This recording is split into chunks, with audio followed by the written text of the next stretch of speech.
Hello, everybody.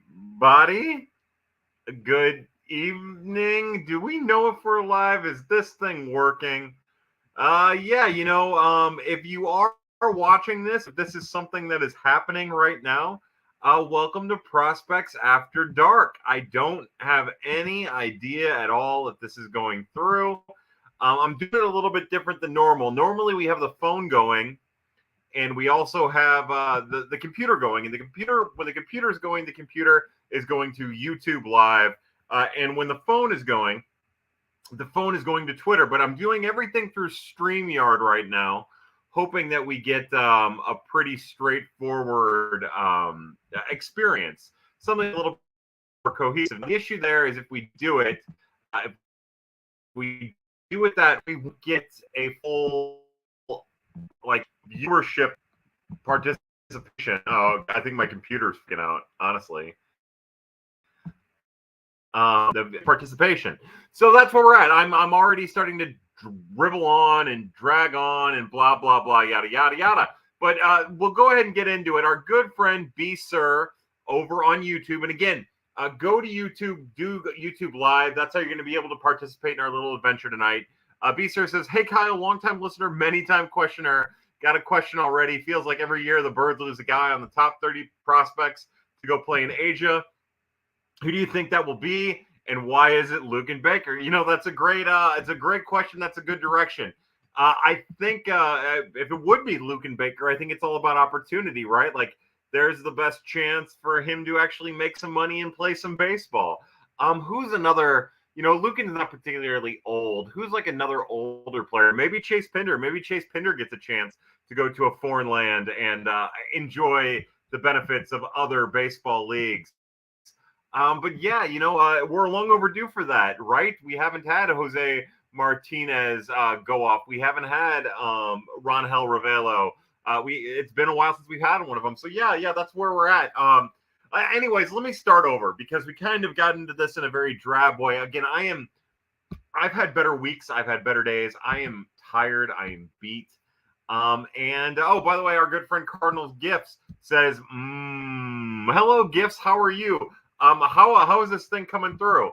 The good news is for me, if we don't have a whole lot of participation, then I can go to bed.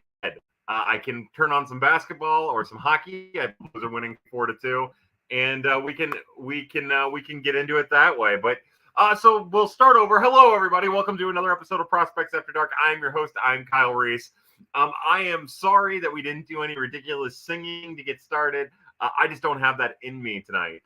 But yeah, look, I want to talk about stuff, right? I probably should be a little bit more prepared for this. I probably should have a plan in place to talk about Jordan Walker or talk about Nolan Gorman, talk about the pitching situation or Adam Wainwright. The big news today is Adam Wainwright's going to miss weeks and weeks as he nurses a groin back to health.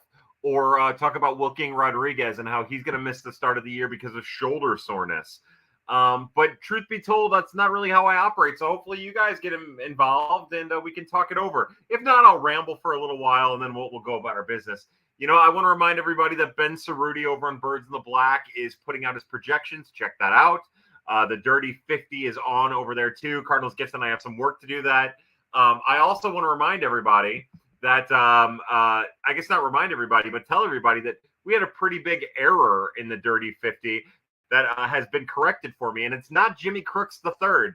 My top 10 prospect for me in the Cardinals organization, it's Jimmy Crooks the second.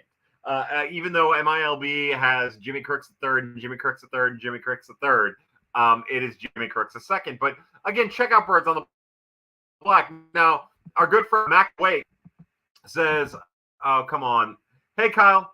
Oh, come on. I'm having computer problems. Hey, Kyle, how's it going, man? It's going well, Mac Wake. How are you, bud? Thanks for being here as always." But real fast, our Mac Wake on Twitter has been putting out, he's been doing like 30 days of music, and it's been incredible. There's some Lauryn Hill in there.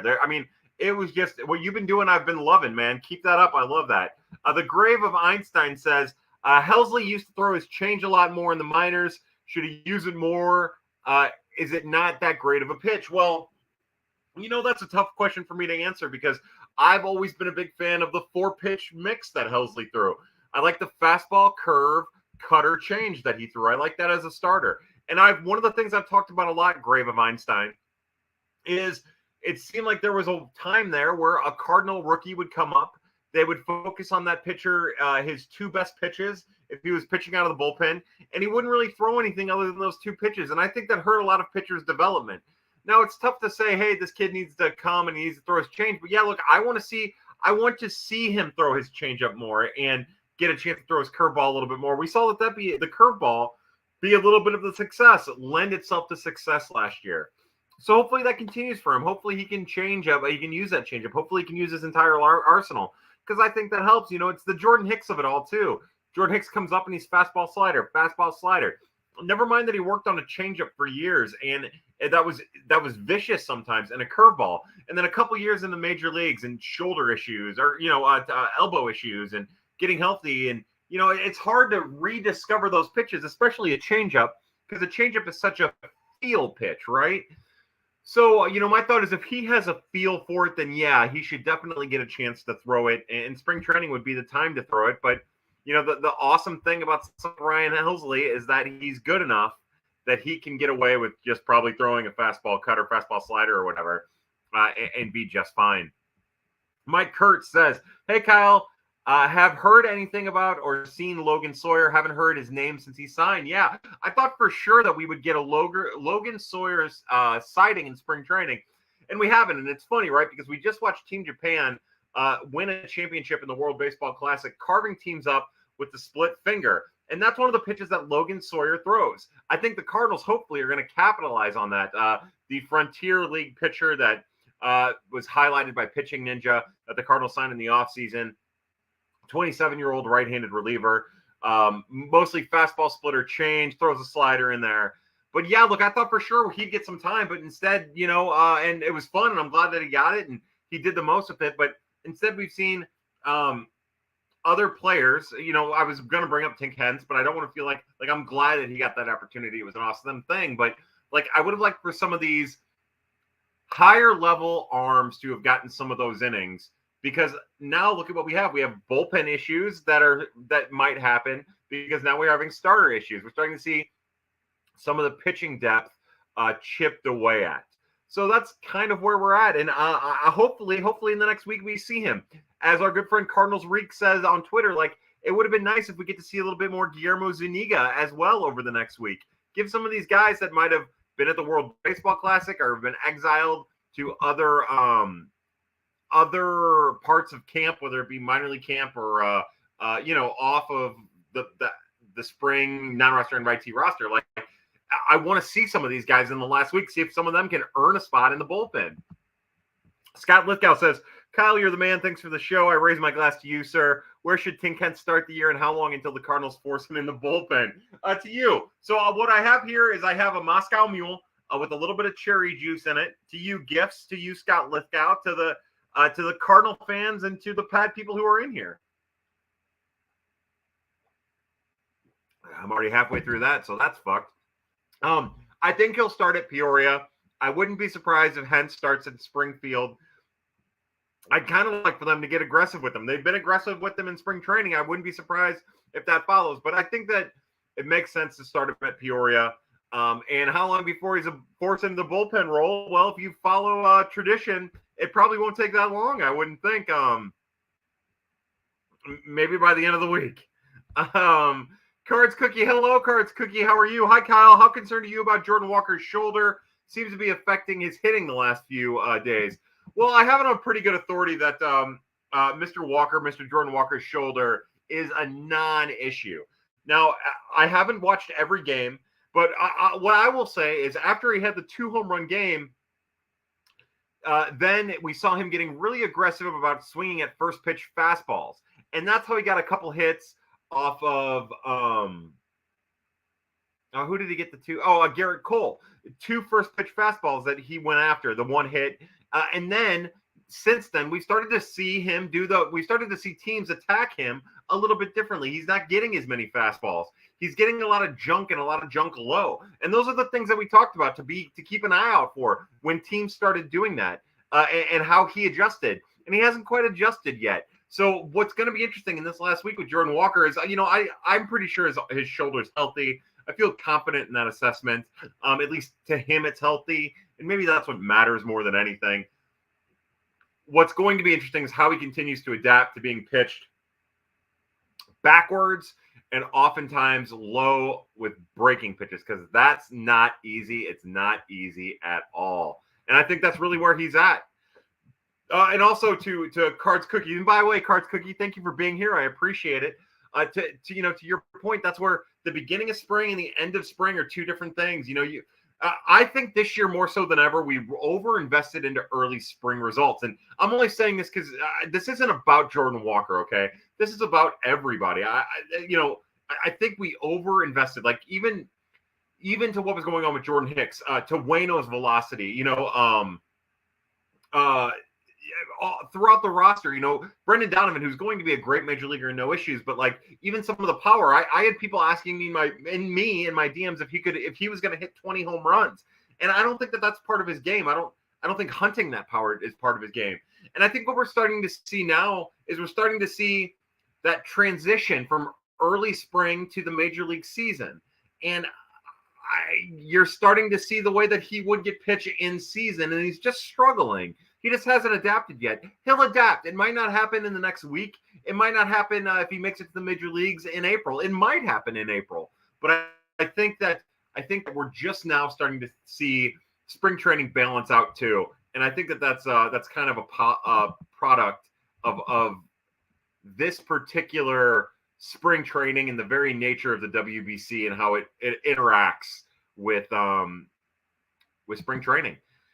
Matt Parker says, thoughts on the Freddie Pacheco DFA? Yeah, I didn't like it. I was bummed out by it. It seems like the Cardinals thought that they'd be able to sneak him through waivers because of his injury, dealing with some elbow tightness from what I understand. And they seemed pretty confident that they were going to need an extra 40-man roster spot for whoever that might end up being. But, yeah, look, it's dumb. It's not dumb. That's not fair. It's a tough thing to swallow is what it is. Because he never got a chance to make it to the majors, and he never got a chance to show off. And there were times at the end of the year last year where they really could have used that particular, or at least would have done themselves a service to see what that particular arm was capable. And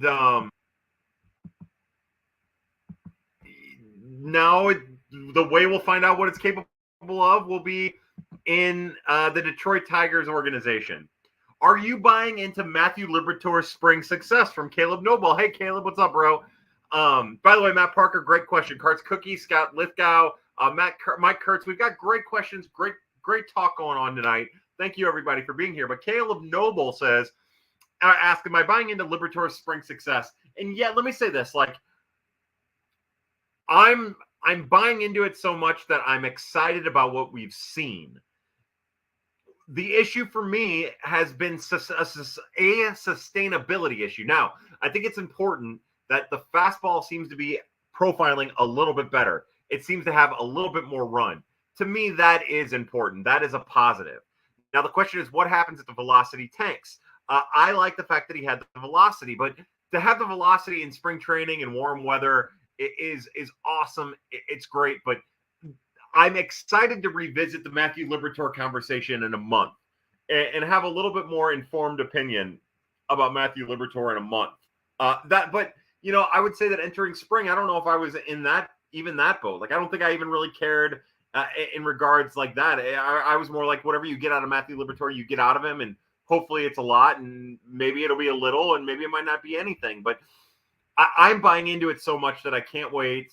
That I cannot wait to see what it looks like at Memphis, and hopefully gets a chance to really stretch out at Memphis in the coming month or so. That's what I'm anxious about, and I think his spring has restoked some of the excitement, and sometimes that's enough for the buy-in. Sean Stevens says, "What can we expect from Zuniga following the hype from the World Baseball Classic?" Look, he was probably the best-looking Cardinals pitcher involved in the World Baseball Classic. The former Dodgers farmhand who has never pitched above Double-A. What can we expect? I'm not going to be able to tell you. I haven't seen enough of him. I went back and I watched a bunch of his relief outings last year, and he just didn't have command. He didn't really seem focused with his body. He seemed a little lazy with his motions. And then in September, he started to kind of put it together a little bit, started to look a little bit more clean in his delivery. So, what can you expect? Well, you can expect a high grade fastball and a couple breaking pitches, off speed pitches that measure out pretty well. And other than that, it's really just a wait and see. You have to wait and see. That goes back to a second ago, and I didn't see this question then, but that goes back to just a second ago when we mentioned that what we would like to see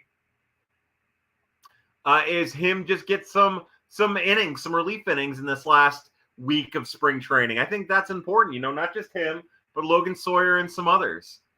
Hold on. Jimmy Fleming says, it's been too long. It wasn't you. It was me. I miss what we were. Hey, Jimmy Fleming, that's a story of my life, isn't it? Hold on. I'm in bed and I'm trying to sit down and I've got this tray table and it's kind of fucked. And I'll be honest, I feel awkward as fuck being in my room right now. I'm not used to doing pad, like half sitting down. So I'm kind of like straddling the side of my bed with a leg hanging off and trying to find the way to put my legs so it doesn't look like I'm giving birth.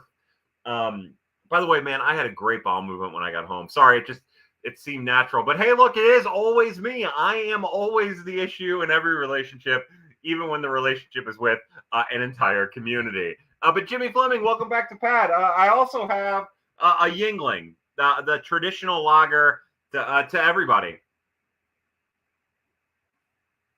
That's a big drink. Mac Wick says, if Kyle loves my music, then that means I'm doing it right. Appreciate the love. No, Mac, look, I don't get into the football stuff as much, but I love your account. I've really enjoyed following you. And my plan is once you get through your music cycle, my girlfriend lives about an hour and a half away. Sometimes it's a little over 2 hours when I drive from work. And I'm going to listen to the music all the way there, man. Like, I'm really looking forward to that. That's my plan. You should put together like a Spotify playlist or something. I'd listen to it. Hey, Rojo says, hope you're well. These pad times make me feel like I'm back in St. Louis after moving to Iowa. Really brings me some joy. That is all. Ryan, I'm going to raise my Moscow Mule to you. And I miss running into you at Comet, my friend. You're an awesome dude. I hope everything is awesome in Iowa for you. I hope you have an exorbitant amount of happiness there that trumps any amount of happiness that you had in St. Louis, bud. You're an awesome dude. And hopefully we'll run into you somewhere down the line, my friend. Again, nothing but the best for you.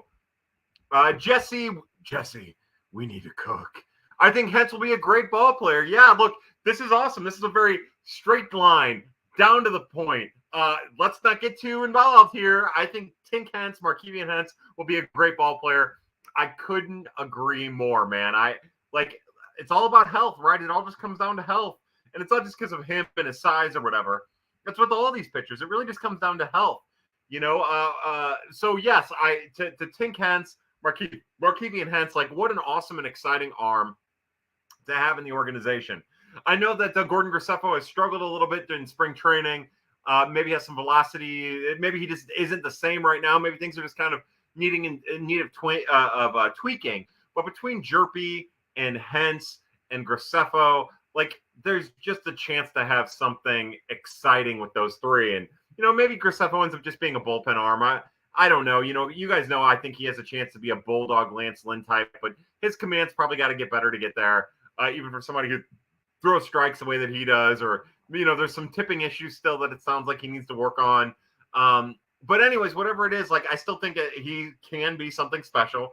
And Markevian Hentz and Cooper Jerpy and Gordon Graceffo at the very least, I have a chance to be high end, and maybe Michael McGreevy changes his fastballs and he can become that too. Maybe we found that next step for Matthew Liberatore.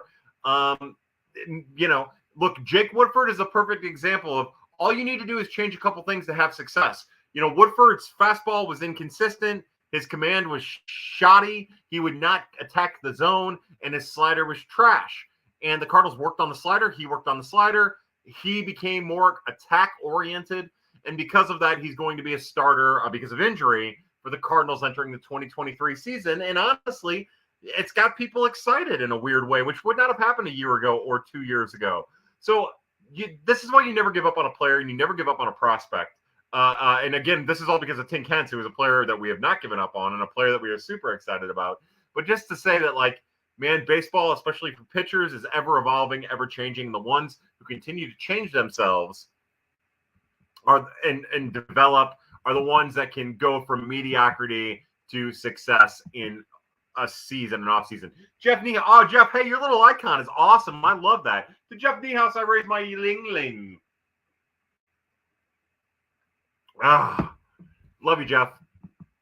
Cameron Niesler says, good to see you, Kyle. Hope you're doing well. Cameron, it is a pleasure to be here.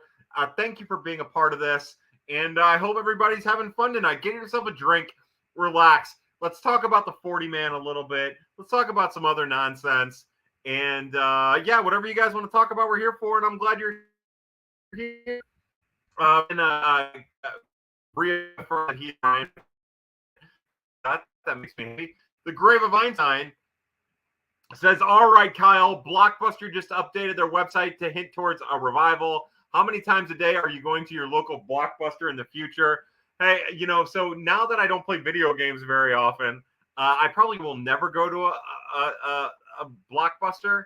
And if I do go to Blockbuster, it'll be for like one of those 90s movies that, you know, late 90s movies that have like Jessica Alba in a bikini that I used to masturbate to when I was 13 years old. Like something like that. Like if there's a VHS compilation of all the Wild On with that Brooke Burke, I'll probably rent that. But other than that, like I maybe I'll just go in there if there's a bar and have some drinks. Maybe I'll bring my own booze and just berate teenagers who are trying to rent that one movie where Jessica Alba swims around in the sea. Yeah, look, I'll go anywhere that has beer. So my recommendation is that they just get beer. Jesse, we need to cook. Every time you drink, I take a hit of my weed pen. If that's any consolation. No, I love that. You know, find your way to relax, right? For me, it's masturbating. I have not masturbated since I've gotten home. I have jerked myself off 0 times tonight, okay? And that's unlike me. It's 8 o'clock or something like that, and I haven't done what needs to get done. I did have enough time to make a drink, so my priorities are out of line. I had to shower because you got to shower. You got to scrub it, bro. But yeah, look, find your ways to relax, and good for you. Hit that weed vape pen, my friend. I'm pro that. I've never done it. Never smoked weed in my life. Never tried it. Nothing. And not because I'm against it or anything. I guess when I was a teenager, I was against it, but I was also kind of a douchebag, to be honest with you, and a different kind of douchebag than I am right now. I'm in the embarrassing type of douchebag. Back then, I was just kind of a bitchy, little whiny, little dickhead douchebag. Yeah, so I'm pro that now. Okay, whoever wants to fucking do whatever they want to do, mushrooms, LSD, do whatever you want. I can't do it. I've got a CDL. They're starting to do random drug testing at work again on a heavy basis, so that's not going to happen for me. I'm even scared to drink a little bit because they're going to do random alcohol tests in the morning, and it's a whole fucking thing. My place of employment has become trash, but yeah. So that's anyways. Get high, get high, get crunk, get fucked, and enjoy your night and enjoy pad. Caleb Noble says, do you think Walker is really trying to quote hit his way out of the team, and that's why he's getting himself into 2-0-2 counts so often? No, because I think so I don't think it's uncommon to think that a 20-year-old who's this close to having a chance to making it on the major league team might expand his zone where he otherwise might not. I don't know if that's trying to hit your way onto the team, but I wouldn't be surprised if maybe the excitement, because it's not nerves, the excitement is getting the better of him in his plate discipline. But then again, like, it's not getting himself into 0-2 counts. He isn't really getting anything that he can do any damage with. And because of that, he's not doing any damage. That's just how it works sometimes. So hopefully that one pitch in at bat or one pitch a game that he does get a chance to do some damage with, he ends up doing some damage. But this also goes to how tough it is to evaluate during spring training, right? Like, think about all this conversation we're having. Sorry, I gotta get my legs down. I am not comfortable at all in here. What if I just kind of rotate this way? Oh boy, why is this so heavy? I'm caught up in something. Oh my God. Oh, I see. Oh God. We almost had a disaster. Oh my God. Oh, my legs. What a bad idea this was. Oh, Jesus Christ. But yeah, look, we're all still talking about small sample sizes, right? Talking about 18 at bats. We're talking about 24 at bats. Like, in the major leagues, you're talking about 4 games, and we're reacting to it. And that's the problem with spring, right? You never have enough sample where you feel comfortable really having an evaluation of what's going on. That's why observations are important. The observation with Jordan Walker is he isn't getting shit to hit, and the shit that he's getting is in the zone, so he has to try to do something with it, and he hasn't done anything with it because, honestly, 99.9% of baseball players can't do shit with that shit because it's a pitcher's game, regardless of if it's a hitter's era or not. That's how tough it is to hit a baseball. So, I say see how he adjusts in the next week. See if he starts just putting wood on the bat on that pitch low and outside, especially from lefties, and just pushes it down the right field line, because that's not something he's been doing lately. That is part of his game. And maybe the is he trying too hard to hit his way on, is maybe he's trying to pull that pitch where in June he would just take that pitch to the opposite field. Maybe that's the case, but I think that, again, it's just like, as successful as he was to start spring and as much trouble as he's had at the end of spring, I think he's the balance of the two. And we're just talking about the small sample size of each individual group. Sean Stevens says, thoughts on Tyler Matter's Taylor is his name. I call him Tyler. Taylor Matter most likely making the roster.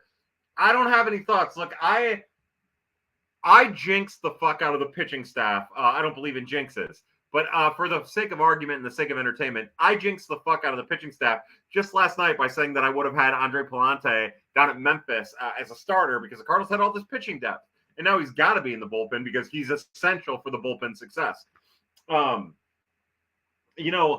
thought is I want to see, selfishly, because of personal reasons, I want to see Alec Burleson and I want to see Juan Yepez on the roster. I don't think there's as pressing of a need for Tyler Matter to be on, even if he's earned it. Like, what good does he do? I don't know. I think that's just a 40-man spot that you have to give somebody more than anything. And you can always go to him. Like, is he Max Moroff? Is he going to go down to Memphis and rake and then get a chance and then just kind of like get hurt, but also be really shitty? Again, we're still talking about spring success of a guy who's in his early 30s. This isn't a 27-year-old Edmundo Sosa situation where he comes in and he's raking. This is kind of a guy who this is what you expect. Maybe he's made adjustments and he's always had a little bit of pop in his bat. But, my thought is if he makes it, he's deserved it. If he doesn't make it, that's fine. I think I'd feel a lot different if this was 2 years ago and there wasn't the DH in the NL. But now I just don't know if I care so much. With as successful as Nolan Gorman has been at second base defensively, and Brendan Donovan, I know, has worked really hard to increase his ability to play short. If Edman goes down, I feel comfortable with the ability on a nightly on a one-night basis until you can make an adjustment. If Matter played short and he did it efficiently, which he has not done in years, is my understanding, then I feel more confident to be like, yeah, put Taylor Matter on the 26 man. He deserves that. He needs that. But I don't know if I care that much anymore. And the Cardinals have good defensive depth at third base. So I don't know. Like, you need somebody to play first base. You got plenty of options, Burleson or Yepez or Donovan. Like, he's earned it. Taylor Matter has earned the ability to start the regular season with the St. Louis Cardinals. But if he doesn't, he doesn't. The last guy on the bench is like the thing I'm least worried about in the day and age of the DH in the NL. Asked about that. Hey, Aaron. Oh, our good Aaron Johnson says, Pat. That's right, Aaron. Aaron, to you, I'm going to have some water. I should probably drink some water. I feel absent-minded tonight. I just feel like I'm rambling more than I normally do, and not in like the fun way where I always ramble. Our good friend B. Sir says, enough about baseball and more about that bowel movement. Oh man, like again, not to get graphic, but we're going to get graphic. It was a long day, right? I usually don't get into the weeds like this, but it's been an exhausting couple of weeks at work, emotionally and mentally more than anything else, more than physically, but it's also been physically exhausting. And then this whole thing that I have to deal with sometimes with a family situation, like it's been a rough week there. And I am just like, I'm at the end of it. So, I leave for work at 5:30 in the morning. I got home at 10 to 7 tonight. And boy, it was the first time I pooped all day, and I sat on that toilet, and it just like it was this nice, strong, hard, but not too hard gob. And honestly, like if anybody's seen Rasputin's dick, it kind of looked like that, maybe a little smaller. And when I looked at it in the toilet after I wiped my butt, I looked at it. I thought, man, I wish my dick looked like that. It was like this, and it was thick. So it started. Hold on. It started thick. Hold on. It started thick like this, and then it tapered down like that. And even at its base, it was like that, and it didn't hurt coming out. So it was a delightful, delightful experience. One of the most enjoyable toilet experiences I've had in adulthood. So yeah, look, I hope everybody has that kind of bowel movement. Dan Schrage says, I've noticed Jordan Walker jumping on a lot of first pitches this spring. Is that consistent with his at-bats in the minors last year, or is he just being ultra aggressive to try to make an impression? Well, I think that's I don't think it's one way or the other. I think the one thing about Jordan Walker is he's always been really smart about going after and doing damage on first pitch fastballs right down the meat of the plate. Like he's a good, smart hitter. I think he's some combo. Like if you're going to give him that fastball right down the middle on the first pitch, he's probably going to try to crush the fuck out of it or do damage with it. That's him. He's an aggressive hitter. He's a smart and aggressive hitter. I do think he's probably trying to jump out a little bit because he was having a lot of success with it in spring, and he's not getting that pitch, and maybe he's being a little bit more over aggressive than he normally is. But I would say that he's always been appropriately aggressive at the first pitch. I just think spring training is a whole different beast. Kareem, our good friend Kareem says, hello, Kyle. How's it going to you, Kareem? I'm gonna raise my Yingling to you, bud. It's going well, bud. It's going well. Not really a whole lot to talk about, I'm one of these people that I don't really have any strong feelings about how the back of the Cardinals bullpen and the back of the Cardinals bench are going to play out. I just don't. I think the Cardinals are a deep team, and I think that's kind of reflected in how Pat has gone tonight. But it's been kind of a low key night. I don't really have many hot takes, and I'm sure people will ask about some other stuff. But I think it's been a good Pat night, man. How's your night going, bud? Drew 3MR says, the best part of my day every time you host one of these. Cheers to you, Kyle. To Drew 3MR, thank you for being here. It's my pleasure. I guess we need to talk about this. I wish I could do it more. I wish that my life had more time. I wish I could make it happen. There might be a time where we do like something during the days on the weekend. That won't be Prospects After Dark, but maybe Prospects at Brunch or some shit like that. But yeah, to all the Pride people in here. What I was going to say is, and I think we talked about this the last Prospects After Dark. We're probably, now that we're getting into the Major League season, this will probably have to shift to Sunday night if we do it when we do it, because Wednesday there'll be a lot of night games. We might do it Thursday night. We might find our spots here and there, but it's Thursday tonight, so who the fuck knows, really? Jesse, we need to cook. WBC should be a yearly thing. Let the young players play in spring training and the veterans rep their country. It was so fun. I wish I would do it every 2 years. I do kind of like the break. And it's so tough now because, right, we've had COVID 2020, COVID 2021, lockout 2022, and then now WBC 2023. So next year will be the first year that we've had a real spring training since 2019. And that seems so long ago. I think that there's an advantage to doing it every other year. I loved it. I had more fun watching it than I've had watching baseball in a long time. I do think it needs some tweaking. I saw somebody recommend that, like, the rosters be big so that, like, you could have Ryan Helsley for one night if you needed him for one night, for whoever was available, like not just make it like a 20 whatever roster. Like I'm rambling. I'm screwing up what this other person was trying to say, who I don't even remember. But like, it could use some tweaking. Like, make every player available to the country that they belong to,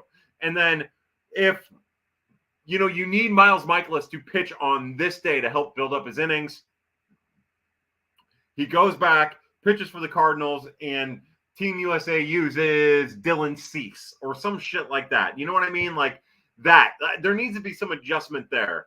But other than that, I loved it. There's zero complaints that I have about it. And I feel the same about wanting as much of it as often as possible.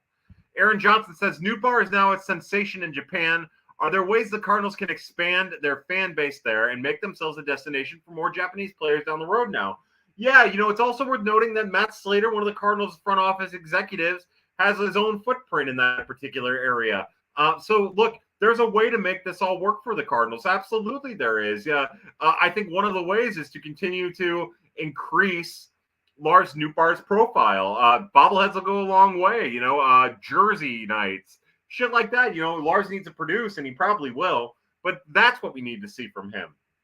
And that's what the Cardinals will do. Look, we know from the way that the Cardinals reacted with Harrison Bader and those baby blues, those victory blues, that the Cardinals will do whatever they have to try to monetize something. And we still don't have like a Nootbaar candy bar, although I feel like that's coming. And they've got the Newt noodles. But look, the Cardinals will do everything possible to optimize and maximize, any type of financial area that they can. I also think that hopefully Lars Nootbaar gets a chance to capitalize off of this from a financial standpoint, more so than I really care about the Cardinals, although, the Cardinals are whatever. Mac Wake says, I'm pro Penn right now with you, Jesse. I love it. I love it. I love the idea that all of my pad people are high as fuck or drunk as fuck. That makes me very happy.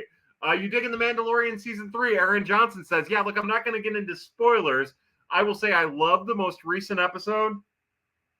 I thought that the last episode was the Mandalorian stuff was really great. Here's my thing about Star Wars, right?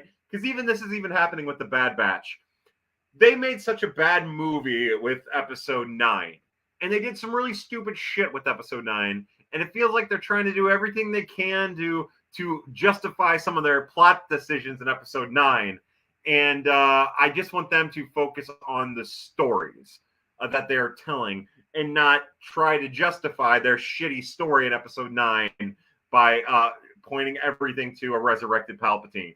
Taking the Mandalorian plot to a resurrected Palpatine. Taking the Bad Batch to cloning and resurrected Palpatine. Like, it smells of desperation for me, of people trying to correct something stupid that they did. But I love it. It's been fascinating. I can't take for more. Tom Cook says, Kyle, what's the shittiest breed of dog? I personally hate Volpinos. They're the Hezbollah of Italian Mountain Pooches. I refuse to have hatred towards any dog. As funny as your description is there, I appreciate that, Tom.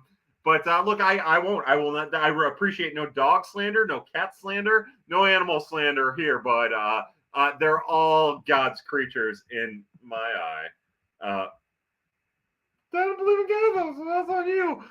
Let's hit the crack pipe a little. DeYoung is injured. We need a good middle infielder right now. Screw Fermin, Robertson, Mater, etc. How about a win opening day roster spot? My thought about that is, God forbid it happens, but if Gorman got hurt, or if Donovan got hurt, or if Edman got hurt, then yes, that's what I would want. And as a matter of fact, I would be advocating for that.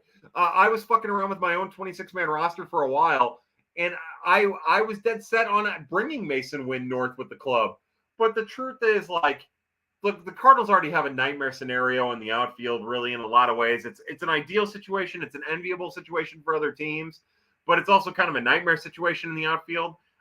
I don't want that in the infield. Like, trying to make Edman and Donovan and Gorman work with getting win at bats, like, it's just a tough spot. But if one of those guys got hurt, I'd be all for Wynn instead of Motter or any of the other options that might otherwise be thrown around. Matt Parker says, what do you think the Cardinals' plan is with Ivan now that we have Contreras? He's my favorite prospect, and I hope he doesn't leave. Matt, my guess is that the Cardinals are still going to give Ivan Herrera every opportunity to be a part of the catching shuffle moving forward. I think sometimes, like even as we talk about the 26 man on opening day, right? We're talking about it as if it's a final thing. Like, all right, these are your 26 guys. Unless somebody gets hurt, you can't change these 26 guys all year. And I think that's kind of the same thing with Herrera, right? Like, we know this spring that Knizner isn't on solid footing with the front office or with the coaching staff or however it is.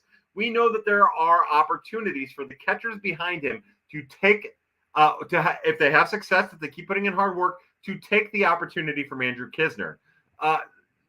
So all he needs to do is continue to grow, continue to get better, continue to dedicate himself to the tools of ignorance. And if he continues to do that, then what role could he be?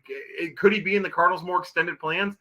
Absolutely. Yeah. He could be the starter of the other 40 games as opposed to the 120 that Wilson Contreras catches if Contreras can stay healthy. Like, I think that's reasonable.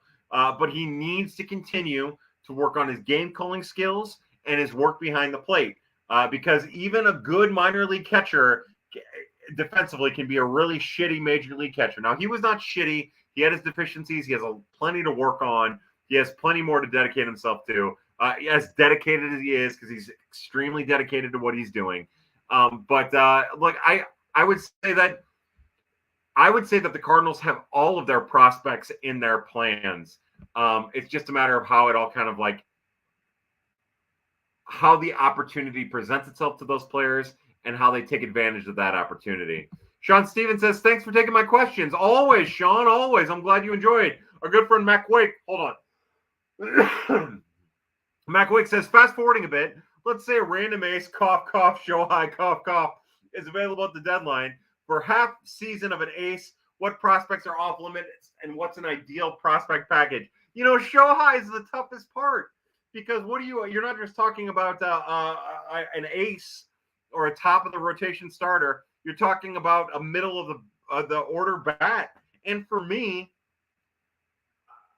I think it just depends on how things are going. Like, Cardinals have pitching depth issues. So that would make it hard for me to trade Jerpy or Graceffa or Hentz. Like, I think I'd struggle to trade one of those. And for a half of a season, like, I'm not trading Wynn and Walker for a half a season. So the ideal package is probably anything else that they wanted. Honestly, even for just a half of a season. But I'm not trading for him if I'm not committed to giving him $60 million a year for however many years he wants it. Because otherwise, you're trading for no reason at all. And it's not ever worth it to just trade for a half a season. The Cardinals just don't do that. That's not really their thing unless they're just trying to get innings out of arms. That's it. That's all that they do. So for me, if I'm like running the Seattle Mariners, I mean, I'm doing some crazy shit to get Shohei Ohtani. But if I'm the Cardinals, I'm probably doing some crazy shit to get it too. I just don't think the Cardinals have it in them to do. But, to your question about who are the prospects that are quote unquote off limits, if it's just Ohtani, if say that they've got a couple good relievers that, and the Cardinals have a reliever deficiency all of a sudden, and it's just like a one for four or something like that. Walker, Wynn, Jerpy, and Hentz would probably be the four that I would really struggle to give away for what would only be a half of a season guaranteed for the best player in the history of baseball.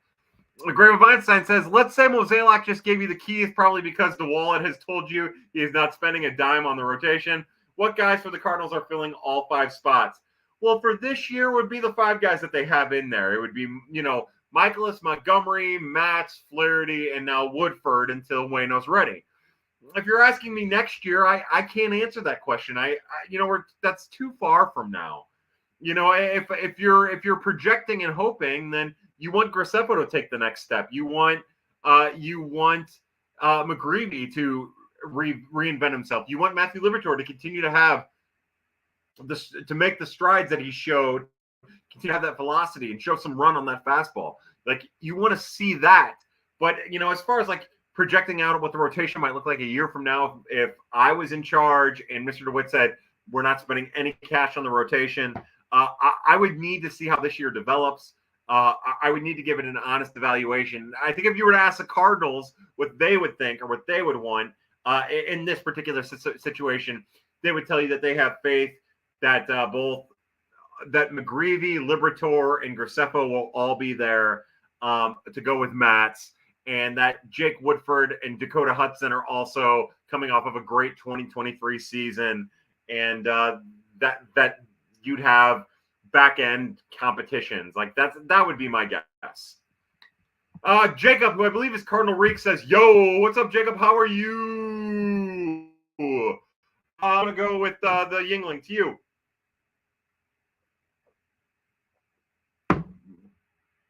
Who starts 100 games at second this year?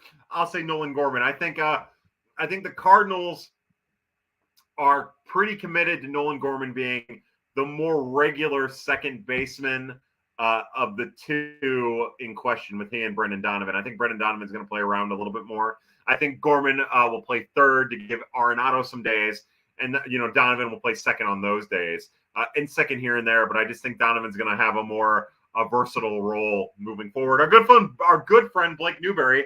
So again, as we've kind of gone through them all, again, shout out to my boy Kareem SSN on Twitter, Jacob, who is Cardinals Reeks on Twitter, and Blake Newberry, who I believe is like BT_Newberry on Twitter. Check all those guys out. They're my favorites. Blake says, feels like Cody Whitley rose really quickly and then fell out of the picture just as fast. Do you have any thoughts about how he can get back on track? Yeah, continue to attack the zone. Now, I know that there's a lot of questions about like what he's done, some of the issues, why he's had why he's struggled to stay in the major leagues, why he's struggled at the major leagues, why he's even struggled in the minors. He throws with funk and he throws with a little deception. But even that, if you're leaving too many pitches over the middle of the plate, it doesn't do you any good. His off-speed stuff has a decent, like a really solid profile. But if you're leaving it over the middle of the plate, which is something that he does too often, and if you're predictable in the way you're sequencing, which seems like he is to me, going fastball maybe too much, which I don't know how that shook out this spring. I can't say. But for me, it's just like, it's kind of the same thing with him that I always complain about with Jake Woodford. Like, if he would just attack with the stuff that he has, he would have better success. Now, Woodford had to reinvent himself in some of the pitches that he threw, and I don't think Whitley needs to do that. But if he would just be more of an attacking pitcher, maybe live. He also lives down in the zone a lot, and I think he needs to stay up in the zone a little bit. And then, if he wants to stay primarily down, that's fine. But I think a lot of the times what portion of the zone he's going to work in, or what the Cardinals are going to work him in. So for me, it's just a matter of him mixing his stuff up, but being aggressive in the strike zone instead of like nibbling on the corners and then leaving too much over the middle of the zone, because that's kind of what happens with him, in my opinion. Hope you're doing well, Blake. Hope you're doing well, bud. Aaron Johnson says, I want Wynn to go get time in AAA, but can you just talk about what you've seen this spring in him, strides he may have made in the offseason? Look, he looks – so at Peoria last year, I guess we'll take us 2 steps back. When he was in Peoria in 2021, he just looked overmatched, and that happens a lot. He was a teenager. Easy to see a kid being overmatched after a lost 2020 season, after being drafted where he didn't get any taste of anything other than summer camp. Easy to see how he would get overmatched at the high A level, got promoted midway through the year. What we saw, the main stride I feel like we saw last year in Peoria before he got promoted to Springfield, is he had more of an approach, like a more refined approach at the plate, right? Like we saw him chasing a lot of high fastballs and being overmatched with heaters in 2021 at Peoria. And that wasn't happening in 2022 at Peoria. We also saw him, again, that word intent, we saw him showing more intent at the plate to do damage, swinging a little bit harder, more confidence. You also saw his swing. The swing path was different. It was shorter. It was more direct. It was more in sync with the rest of his body. We saw the work that he put in, the tremendous amount of work he put in between 2021 and 2022 to elevate his game at the plate. And now that he was fully focused on being a hitter full time, a position player full time. And then at Springfield, and I don't know if this is necessarily reflected in the stats, you could see him start to refine his approach. Not just have a better approach, but you could see him refine it. You could see how he would adjust in and at bat. And sure, sometimes he would strike out. And maybe his slugging numbers weren't as good, even though he hit more home runs. But he was doing, it seemed like, pardon me, it seemed like he was doing more damage with what he was given than he had in the past. Now, this spring, when I've watched, it just seems like it's all kind of coming together for him. Like, to me, at the plate, he's been way more impressive than Jordan Walker has. You know, he's worked at bats. He's worked counts. He's fouled off tough pitches. He's, taken a walk or two. Like, he's doing more with the pitch, the off-speed pitch low and in the zone, in and outside. Like, he's applying what he knows about pitching to his at-bats. Is my guess. Total guess. That's not a fact, but that's what it seems like to me. Like, how would I be attacked here? If I was going after me, how would I do this? And I think we're seeing the success that comes with that, and the maturation and the work that he's put in, and getting stronger and seeing that in the exit velocities in his swing. I think it's all kind of coming together for him, is what I think. Aaron Johnson says, Alec Burleson and Andrew Knizner, just any thoughts? Look, I think Burleson has earned a chance to be on the opening day roster. I don't know how he gets at bats. I don't know how you make that work. I'll be frustrated because he won't be getting at bats. But look, Burley should be on the 26 man. I said it before in a tweet, but I want Burley to get a chance to be a starter somewhere, and I wish the Cardinals would move him if they're gonna leapfrog Walker over him, even though Walker probably deserves it. Because I just want to see him get a chance to be a starter and get, starter at bats 5 games out of every 7. And then Kiz, Kiz knows his preseason has been brutal. He knows that he's pressing. I'm not ever going to talk shit on Kiz. I know how important he is to the locker room. I know the pitchers love him. I know what kind of a person he is. He's a high quality person, and he's got to hit. He's got to hit. He's got to hit. But I also think that the consternation from the fan base is hilarious when we're spending so much time talking shit on a backup catcher role or freaking out about a backup catcher role, when never mind that the Cardinals won 93 games last year and the backup catcher was basically the starting catcher all year. It's going to be fine with Andrew Knizner as a backup. Like, let's not freak out about that. Everything was fine last year. It'll be fine this year with him as a backup and not a starter, because Yadier Molina wasn't really a starter last year. Let's not pretend like that was something that happened. That's a little bit of revisionist history. He didn't play a lot of the year last year. So those are my thoughts. Like, we're not going to see much Andrew Knizner. I know a lot of people think we are. I don't think we're going to see much. And hopefully he can make the most of his opportunities, and same goes with Burley. Mac Wake says, I love the WBC. Maybe move it to November, but that comes with its own pros and cons. Definitely need at least a year break, but it absolutely needs to stay. Yeah. I'm with you, bud. To the WBC, to one of the most exciting and also exciting baseball-related events we've had in years. Also, the fans that attended those games, they deserve a huge cap tip, a huge raise of the glass, because they're the ones who made that atmosphere. It's all about atmosphere. The atmosphere is what was different. And sure, the players for the better teams were major leaguers and high-quality players and high-quality effort and high-quality competition. But it was the atmosphere created by the fans that made the WBC, that provided the foundation for the WBC to be something more than it was. So to them.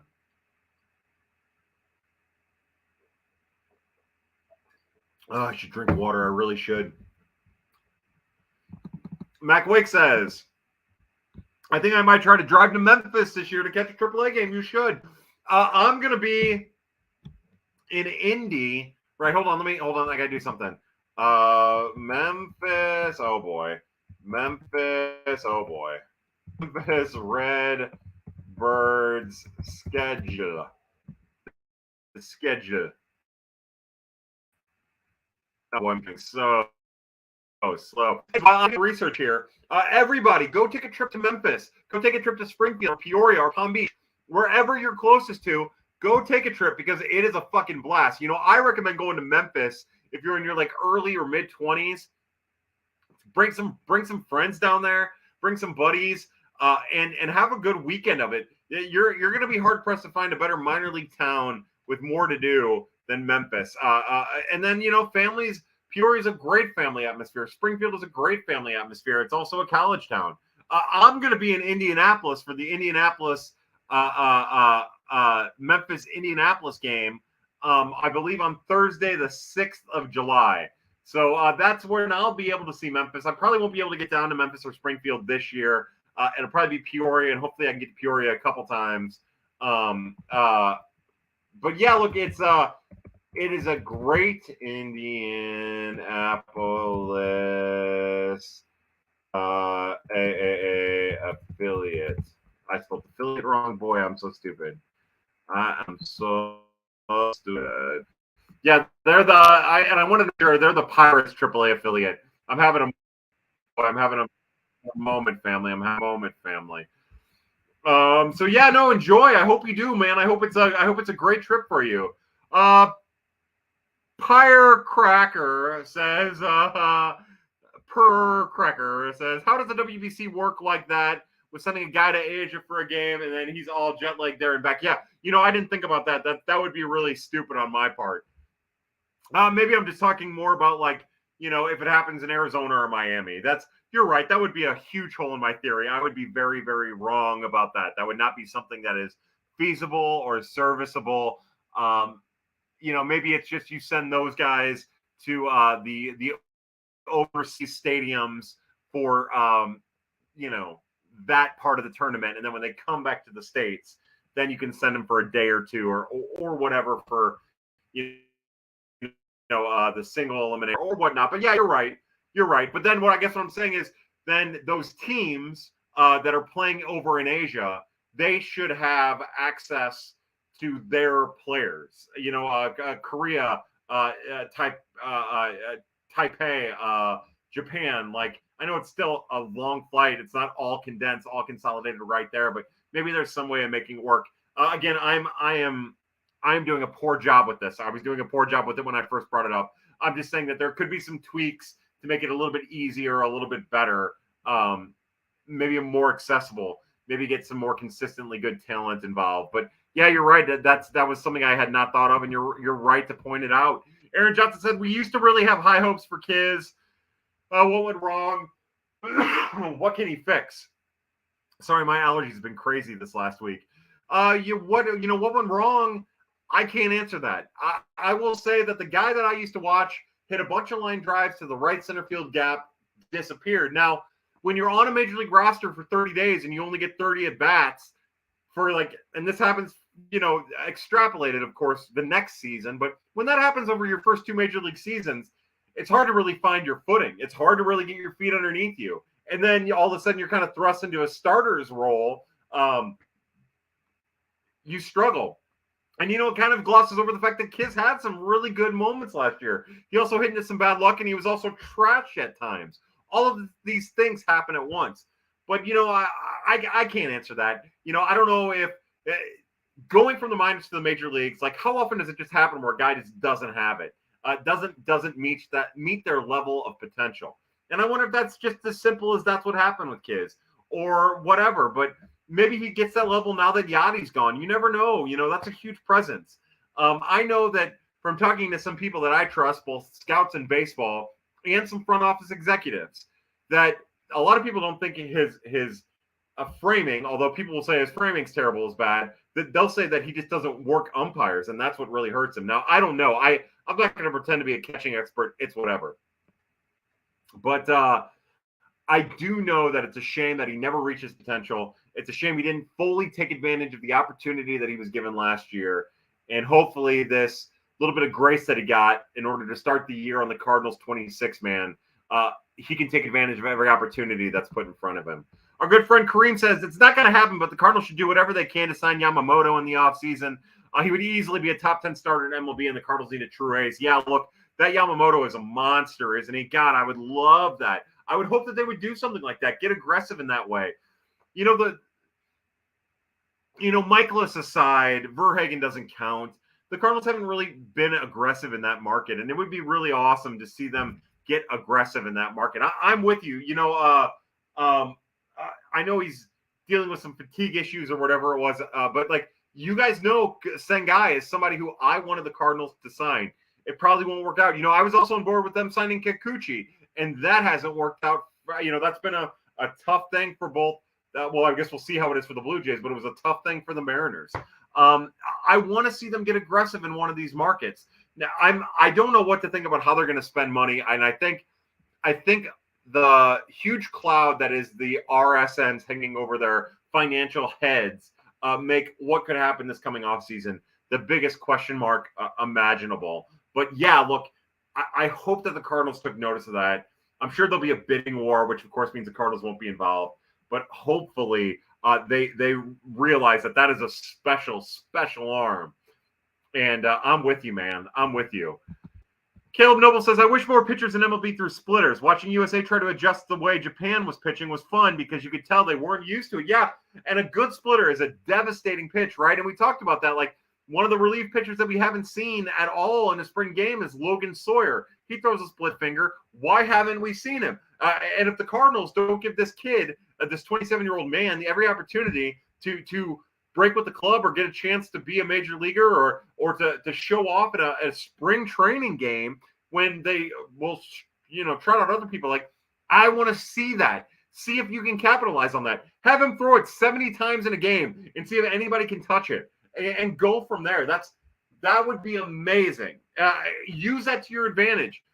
Apply what you've just learned, and hopefully you get the most out of it. But yeah, look, I'm with you. That seems like a market efficiency to me. Find some guys who throw splitters, who can command the splitter, and try to get the most out of it. Aaron Johnson said, our good friend Aaron Johnson says, the bromance between Lars and Shohei is going to make me take it more personally when he signs with the Dodgers or whatever. Oh, boy, hold on, I need water. It's going to hurt, Aaron. It's going to hurt me in my core. The Grave of Einstein says, one has to go, advanced stats or power of friendship. Power of friendship. Because friendship is fucking bullshit. These fucking bitches aren't my friends. Picker Harker says, who is the next Rosarena or Alcantara that the Cardinals regret trading? I'll say Alec Burleson. I'll say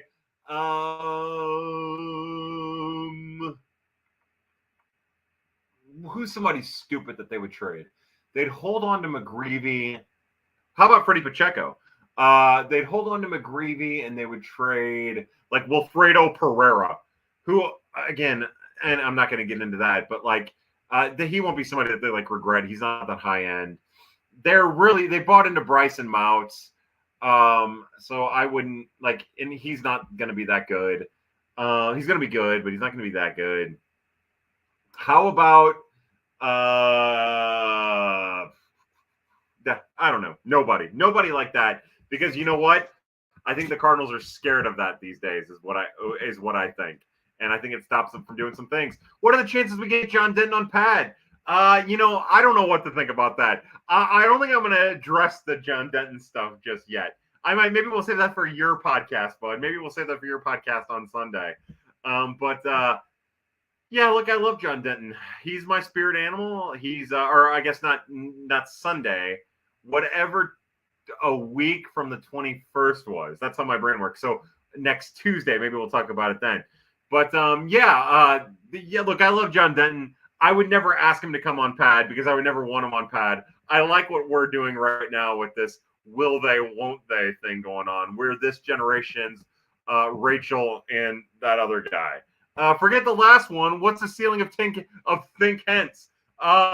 It's astronomical. Look, I do this thing with every ceiling, floor. Look, every player has the ceiling of the best player in baseball. Every player has a floor of the worst baseball player in the history of baseball. What's his ceiling? Look, he could be an ace or whatever, blah, blah, blah. What's his most likely outcome? Probably be a middle to back end of the rotation starter.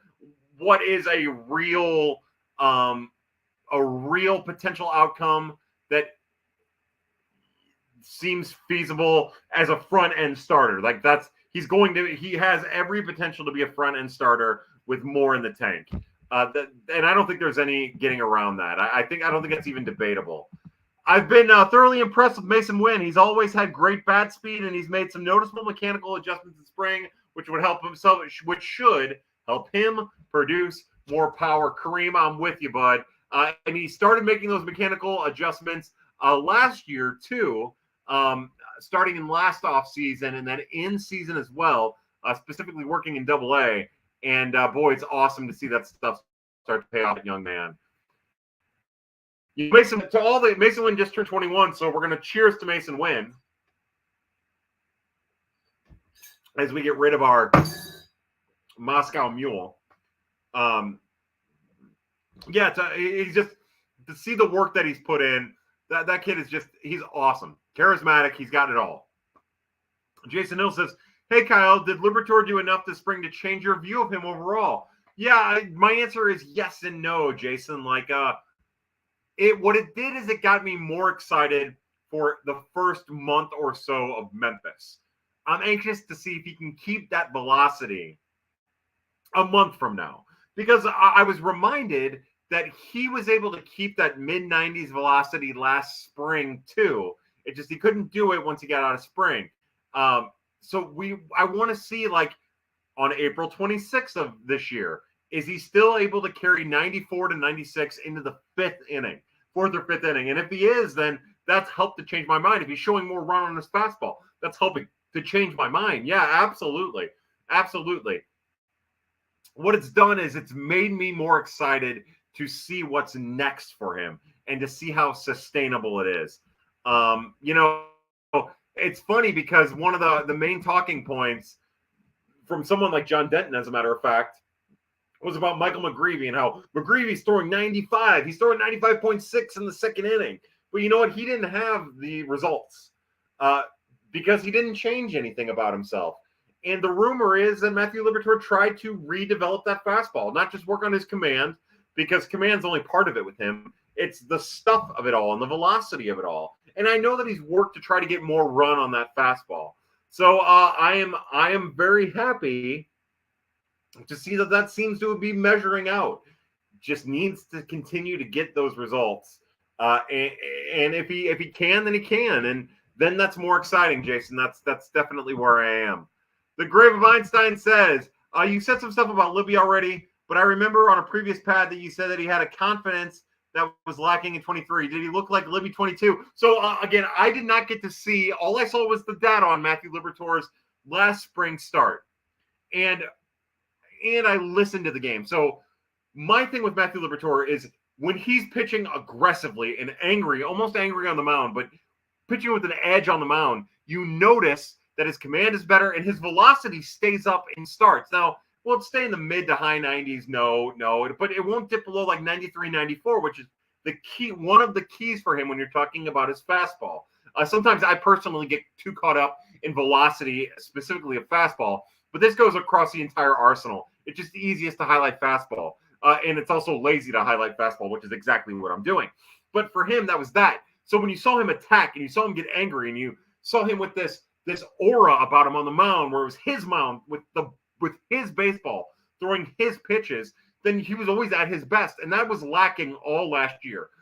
Now, again, I didn't watch, but when I was listening to the broadcast, I forgot who it was. And maybe I was watching, but I was listening because sometimes I'll, if I'm driving at work, I'll put the video broadcast on. I'll put the game on the center console, and I'll listen to the game as I drive because not all the games are on KMOX. It might have been during that, but whoever it was said that he was pitching. You could tell he was pitching with an edge on the mound, and that is really fucking important for him. Super important for him, and I'm not surprised that he's having the results he's having. If he is pitching with that edge. But that's a good call. That's a good catch on your part, and I appreciate you being a pad person. I'm going to raise water because I need water. We're an hour into this. I didn't expect that. I thought we'd be done by now. Hey, Stu Styles. Oh, I'm almost out of booze, you guys. Probably for the better. Stu, I love you, bud. I hope you're doing well. Is it Christian's birthday? Somebody said it was Christian's birthday. Am I wrong? If it's Christian's birthday, I raise my glass to Stu and Christian.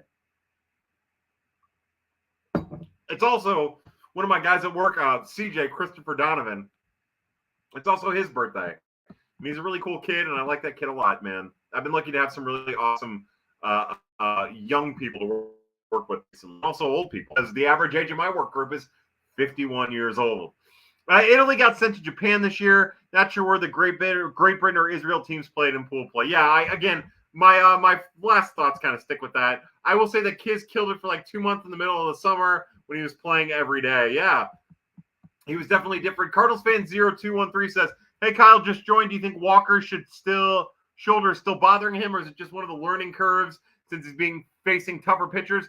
Yeah, he's facing tougher pitchers and getting pitched tougher by pitchers that aren't as tough as the tough pitchers. I think it's a learning curve. You know, I've been told by a lot of different people that the shoulder is a non-issue. Now, if he's most of the time that's coming from him, right? Like he's telling so-and-so it's a non-issue. Maybe it's an issue.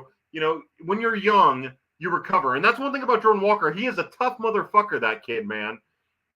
We've seen him on 2 years in a row, take a pitch off the hand, the left hand, take a pitch off the hand, and then play the next game, get pulled out of the game, and then play the next game. He's a tough kid, takes great care of himself, regenerates really quickly. All positives. But I think that we're just seeing the league kind of adjust to him. Also, pitchers get more comfortable with their arsenal because remember, it's still spring training. You know, you see a lot more fastballs early in spring training. You see fastballs late in counts, early in counts, and you make a mistake as a hitter, you miss a pitch, you're going to get another pitch to hitting it at bat. Now they're starting to pitch him backwards, and he's not getting the pitch to hit, the pitch to do damage with. You know, it's that thin line, right, where hitters get pitches to hit, but not pitches to do damage with, and that's what he's seeing more. And it's just a matter of how he adjusts or how he goes with it. Like, he has the ability to use the right field line and the right field gap and to dump pitches in right field. It's just a matter of if he's going to commit to that and also get pitches that he can do something with. Because right now he's just not getting any good pitches to do anything with as much as he is struggling. And it is still a very small sample size with all of it going on at once, too. Spring training is the worst, man. Too hard to evaluate anybody. Jesse, we need to cook. Do you like the MLB schedule format of playing every MLB team now? Yeah, look, I'm not one of these people who really cares about who you play when you play them. You know, I really don't want them to play in London. I think that fucks up a good portion of the year. I mean, I don't know. I hate that they end up getting like a Friday off or a Sunday off or something weird like that. But yeah, like you know, that's really my thought. I don't really have any thoughts. I just want to see them play. I would like that they play. I like when they play the Cubs a lot. I don't want this to be a situation where somewhere down the line, like it's the Blues Red Wings rivalry where you don't ever see the Red Wings anymore. Like as long as we're still seeing, you know, the Cubs and the Brewers and the Pirates and the Reds, like I'm happy and I'm excited about seeing those other teams that we don't get to see that often. Like, I think when you do it this way, you get to learn as a fan. You get to learn more about the league, and I like that. You know, at least for me. Lil Butthole says, "Hi, sexy. Hello, Lil Butthole. How are you?" Okay, last one. I've asked too many already. Who plays center field this year? I would think what I would like is especially if Jordan Walker makes it on opening day, I want a 4-man rotation of Walker, O'Neill, Newt, and Carlson. And honestly, like, if Walker doesn't make it and Burleson is, I want a 4-man rotation of those 4. And I want O'Neill getting reps in center. I want Lars getting reps in center. I want Carlson getting reps in center. I think that helps keep them all fresh, too. Find your matchups. Find out who reads balls better on slicing balls in the gap to left field and get them against teams that find the left field gap a lot. Like, play your matchups out in the field, too. But I think Nootbaar, I think Carlson, and I think O'Neill worked hard. All 3 of them worked hard this offseason to become as good of a defensive center fielder as they all can be. You know, O'Neill had a lot of struggling moments last year in the outfield. I think specifically in Chicago when he was playing center, where you thought, man, that guy's not a center fielder. But I've been impressed with what we've seen out of him so far in spring and in the World Baseball Classic. You can tell he's worked on it. He's adjusted to it. He feels more comfortable there. So that's my thought. Like, you have three guys who believe that they can play center field, and I think all three deserve to get those reps. And if one of them shit out there, then you've got two more. And if two of them are shit, then the last man standing gets it. That's where I'm at. What I'm worried about is just making sure that those three, Carlson, Nootbaar, and O'Neill, are getting regular at-bats because they've all earned it. They all deserve it. And if Walker's in there, that they're still getting their at-bats, and Walker's getting those at-bats too. I also want to see Burleson getting at-bats. Pardon me. Cardinals fan 0213 says, I think the last outfield spot is between Walker and Carlson. I guess when you're talking about the starting outfield spots, yeah, you're probably right. You're probably right. And I don't know what Ali, it seems like Ali has something against Carlson. Whatever that is, managers do stupid shit. I like Ali a lot, but he can be just as stupid as the other two stupid managers the Cardinals have had that predated him. But that's you're probably right. It probably comes down to that. But I also think that if both of those guys are on the 26-man roster, that they're both going to be getting at bats somewhat regularly. Jesse, we need to cook. What Cardinals prospect are you still surprised never panned out in the majors? This happens a lot. This is the one thing in Pat that gets me, because with the minute I turn Pat off, the names will start streaming in, and I won't remember any of them. I will say that the circumstance was different with Austin Gomber, but I thought Austin Gomber would be a middle of the rotation starter. I thought he had that in him. He had the deception. He had good pitches. It never seemed to work out for him. Man, there really are so many that just never seem to get it. Lane Thomas, I thought he'd be better than what he was, but he's a league average outfielder for the National now for like 2 straight years. That's pretty solid. I thought he could have been more, but the concern with him is that he was always a Jekyll and Hyde prospect. Sometimes he was confident in ranking, and sometimes he was not confident and he looked fucking terrible. And the problem is the Cardinals got the not confident look pretty fucking terrible most of the time. I guess, I was always skeptical of Woodford. I was always skeptical of Hudson. I bought into Delvin pretty early. I shouldn't have done that. I wasn't on Trey Fletcher. I like Griffin Roberts' breaking pitches, but I never really got a chance to watch him. I thought like Terry Evans, back when all you could see were stats, like John Gall, Terry Evans, I thought both of those guys would be major leaguers. Again, back when you didn't know, Brett Wallace was one of those guys, honestly. Like, I remember going down to Springfield and being thoroughly impressed by Brett Wallace. And it didn't, this never worked out. And I'm sorry, I wish I had more. Luke Weaver, I remember watching Luke Weaver, not fully understanding how bad his curveball was, and thinking, oh, man, this guy's going to be something else. And he was something else for, a short period of time there. It just never manifested because he didn't have a third pitch. He didn't have the command to get by with the fastball changeup. So, look, there's plenty of prospects that I've missed on. Little Butthole says, I agree with what you said on Twitter a few days ago about kind of hoping the team moves on from Burley so he gets real opportunities elsewhere. Are there any other prospects that will get too blocked? Little Beehole says, personally, I want to see some team take a flyer on Luken Baker. Yeah, me too. It's funny. We talked about that. Like, Moises Gomez was this year's Luken Baker, because that's what Luken Baker was last year. He was a guy that you thought might be able to steal some DH at bats and just never really got enough at bats and never really did enough at bats with what he did in spring to warrant the 26-man spot. And now he has to go back to Memphis and prove himself. And if he's anything like Luken struggled last year after that same opportunity, although it was a different opportunity because of the the lockout. Never really manifested properly for him. But Luken Baker is a great answer to your own question. The outfield situation is weird, right? Because we just talked about Burleson and we just talked about Moises Gomez. Both of those guys are kind of blocked. Juan Yepes is kind of blocked in a weird way because his specialty is DH, but you got all these guys who you got to get at bats. Juan Yepes is one of those guys I'd like to see go to a different organization and get a chance, like a real chance, because I don't think he's going to get that here with the way that, the way that things have gone. I think he'll get a chance, but I don't think it'll be a real chance. I think it'll be a 2019 Lane Thomas situation where he gets like 46 at bats in 27 days or something like that, whatever it was. Like, I think it'll be something like that. I think all of those outfielders, those older outfielders, so Chase Pinder, Scott Hurst, now they might not be like huge real prospects, but they might not ever make it to the majors because of this log jam of outfielders that the Cardinals have. I think Pedro Pages is another prospect too. He's not a major league starter, but he could be a great depth option on a lot of teams. And he might not he could be like the fourth guy on the pecking order, fourth or fifth guy on the pecking order behind some guys who have the chance to be, regular major leaguers. Pedro Pages is one of those guys I'd like to see go somewhere that could use a catcher and get a real chance. It's nice to see Jake Woodford getting a chance. I've been skeptical of him, but I'm glad that he's making the most of an opportunity, and hopefully he takes it by the reins. But those are just a couple names that come to my mind. Andrew Breyer says, wondering why Cooper Jerpy didn't get any spring trainings.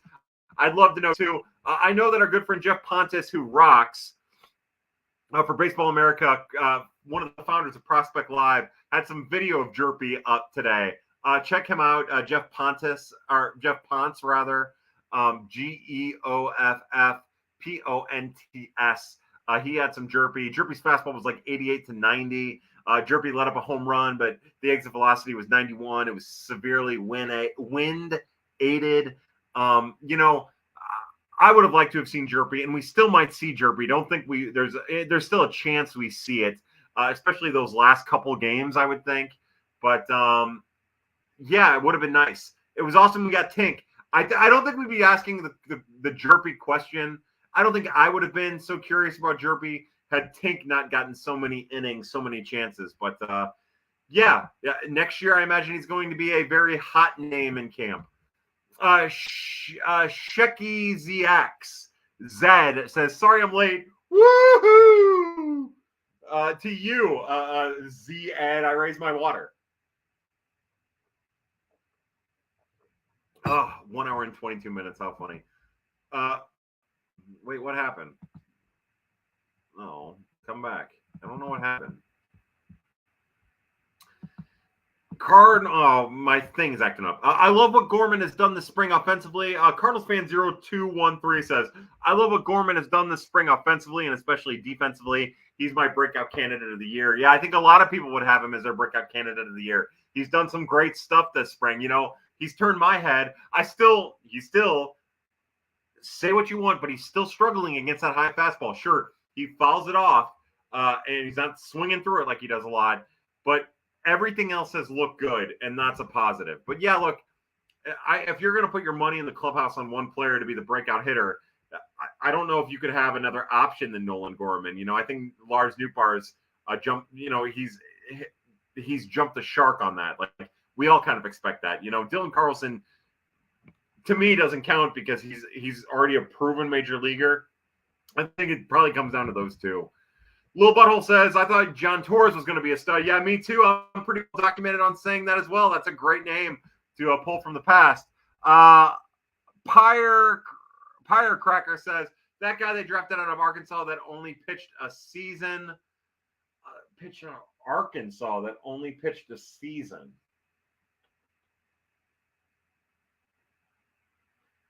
Well, the only lefty I can only think of Steve Gendry, but that was Texas Tech, right? That wasn't Texas A&M. And he dealt with Tommy John surgeries, like two of them. The comp pick that they got for Jordan, the comp pick that they used to draft Jordan Hicks was McGill. Not Trevor McGill, right? Or was it Trevor McGill? And I think he was from Arkansas. But I don't know who you're talking about. You're beating me. Firecracker. Zed says, by the way, can I start calling you the Saber Dong Kyle Riesenbeck? You absolutely can, and I would encourage it. Matthew Stromer, our good friend, says, I remember being upset the Cardinals traded Brett Wallace in the holiday deal. I drank the Kool-Aid, baby. I drank the Kool-Aid too. Yeah, we're in the same boat. We're doing this together. You and me, Matt. Yeah.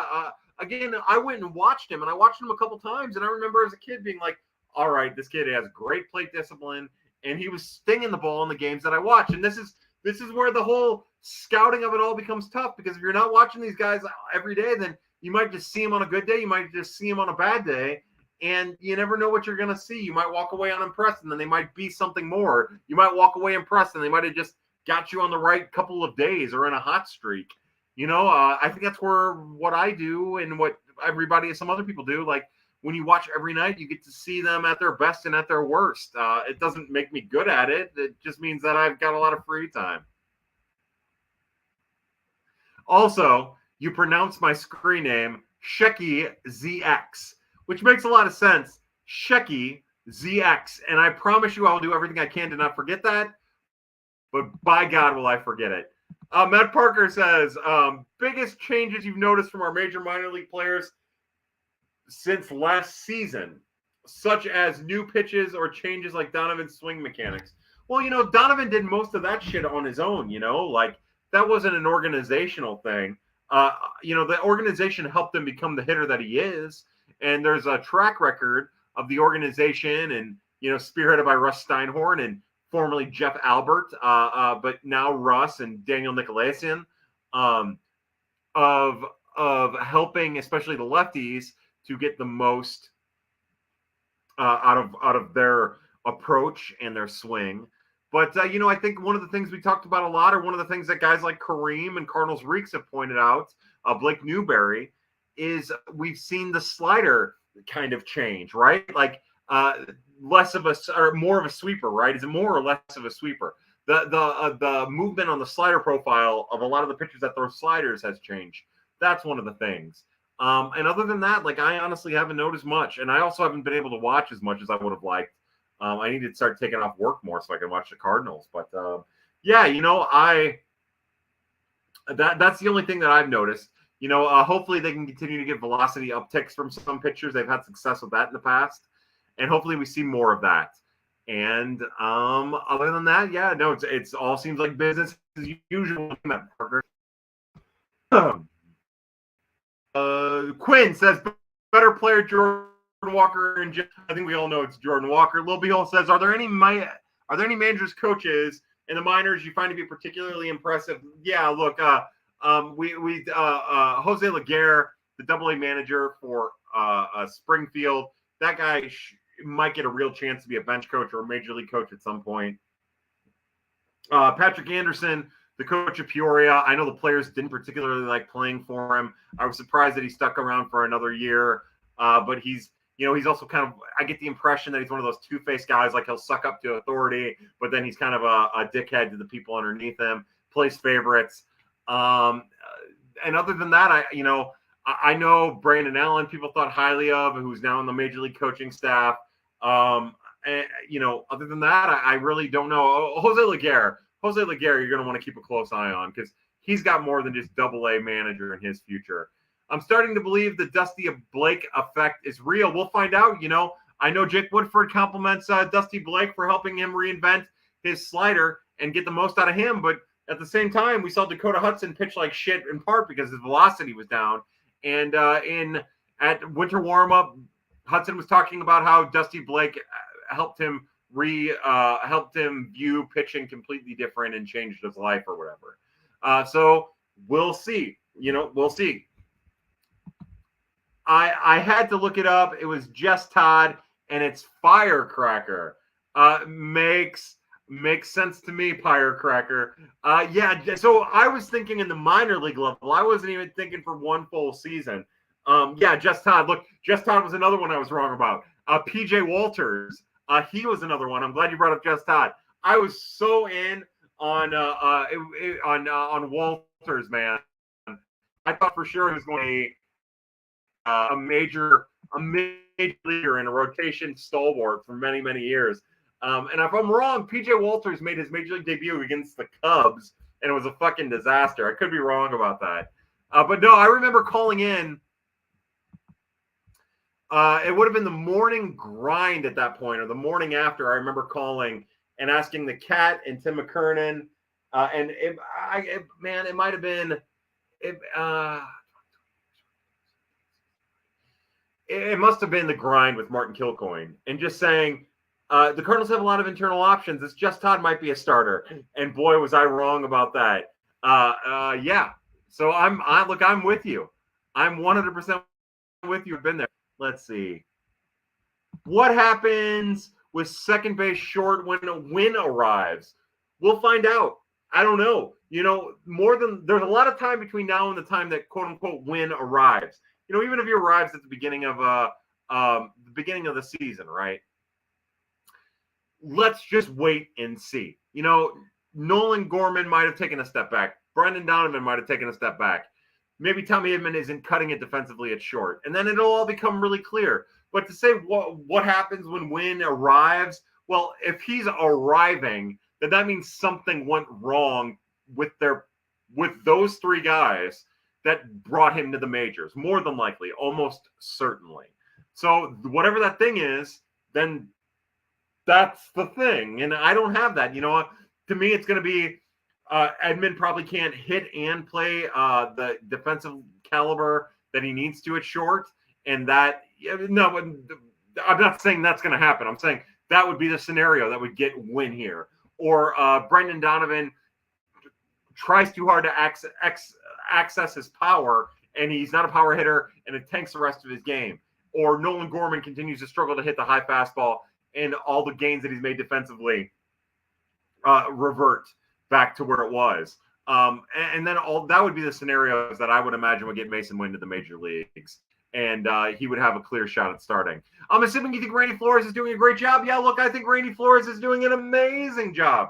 I think Cardinal fans oversell Randy Flores as a fact because I think we undersell what the scouts do. It's always, man, Randy Flores, he's doing great. And he is. He's spearheading this. And he's the leader. And when you're the leader, you get the praise and you get all the complaints, right? But they've cultivated a culture with their scouts, and their scouts are really fucking good, and it's all working out, and it all funnels to him. So I think the amateur scouting side is incredibly talented and incredibly good at what they do, and Randy Flores facilitates that. Ergo, he is incredibly good at what he does. Firecracker says,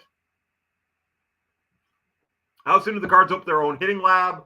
Like the one they retooled guys like Newt, Goldie's MVP bat, etc.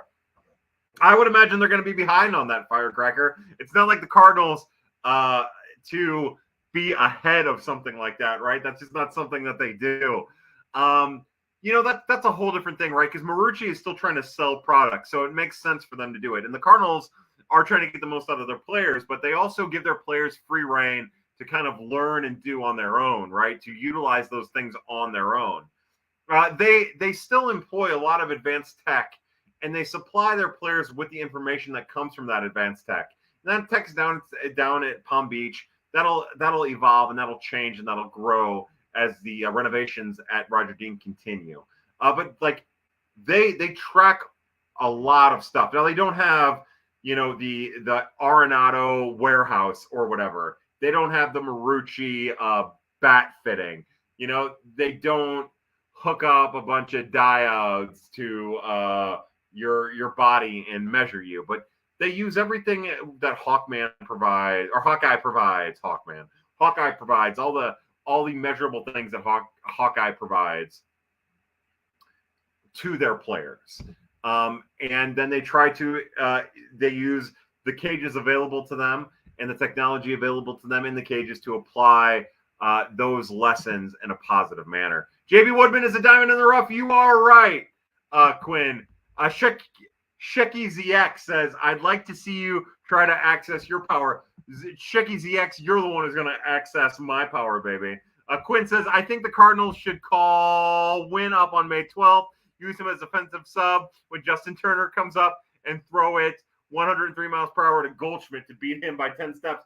Quinn, I'm with you. The thing is, I don't think that Justin Turner is going to be available by then, right? I don't think that swelling in his head is going to come down anytime soon. But yeah, I'm for it. I'm for it for sure. Jesse, we need to cook. I'm 24 and I've never seen a Cardinals game without Molina, Pujols roster. Oh boy, Molina or Pujols on the roster. Yeah, you've seen some games, right? Like you've seen some games. There were some games over on the right. A little bit of Hole says, have you been following and do you have any thoughts on former Cardinals prospects fighting for spring training jobs now? The only thing that I saw two things. You listed Sosa, Oviedo, and Capel. I saw Oviedo had a really great start today. I read the article about the impact that Edmundo Sosa and the success that he's had in Phillies camp has played for them. So I've been following that, but no, other than that, I know that the National are still banking high on Lane Thomas maybe having a breakout, but I have not. I'm usually better about that. That's usually something I do, little beehole, but I have not done it bad, man. I am sorry about that. All right, so here's where we're at. We're at 1:35. I am finished for the evening. I wanted to be in bed long ago. So for everybody at Birds on the Black, everybody at Prospects After Dark, I raised my Yingling to Cardinals Gifts. I'm glad you were here, bud. Thanks for being a part of this. To everybody at Birds on the Black, everybody at Prospects After Dark, we raise our glass. Now that we've got that polished off, this is what we will try to do. My next week is going to be fucked. I'll probably be working, what is the equivalent of 12 to 14-hour days. I'm not sure if I'll be able to do this next week. We'll try to do one next week before the season opener. Maybe we'll do it that night. We'll see. But hopefully we can get another pad in by the start of the season.